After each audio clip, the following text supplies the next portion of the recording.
আমরা চাঁপাইনবাবগঞ্জ জেলা সমিতির পক্ষ থেকে আসছি। আমাদের ঢাকা থেকে 5টা ট্রেন মোট রাজশাহীতে যায় ইন্টারসিটি, তার মধ্যে বনলতা শুধু চাঁপাইনবাবগঞ্জ পর্যন্ত যায়। বাকি পদ্মা, সিল্ক সিটি, মধুমতি এই ট্রেনগুলো আমরা চাচ্ছি যে সেটা চাঁপাইনবাবগঞ্জ পর্যন্ত যাক। প্রতিদিন যে ট্রেনগুলো যায় প্রতিটা ট্রেনে প্রায় 1000 থেকে 1500 লোক রাজশাহীতে নেমে যেতে হয়।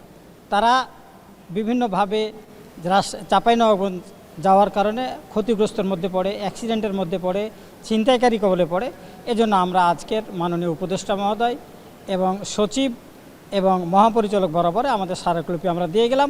সামনে ঈদ আসছে, ঈদে এই জিনিসটা আরও প্রকট আকার ধারণ করবে। এজন্য ঈদের আগেই আমরা ঢাকা থেকে রাজশাহীগামী ট্রেনগুলোকে যেন চাঁপাইনবাবগঞ্জ পর্যন্ত বর্ধিত করা হয়, এই আবেদন জানিয়ে, এই দাবি জানিয়ে আমরা আমাদের স্মারকলিপি পেশ করলাম। ওনারা খুব মনোযোগ সহকারে আমাদের কথা শুনেছেন এবং আমাদেরকে আশ্বস্ত করেছেন যে যদিও চাঁপাইনবাবগঞ্জ পর্যন্ত এই ট্রেনগুলো দিতে না পারলেও কানেক্টিং ট্রেন দেওয়ার ব্যাপারে ওনারা চেষ্টা করবেন।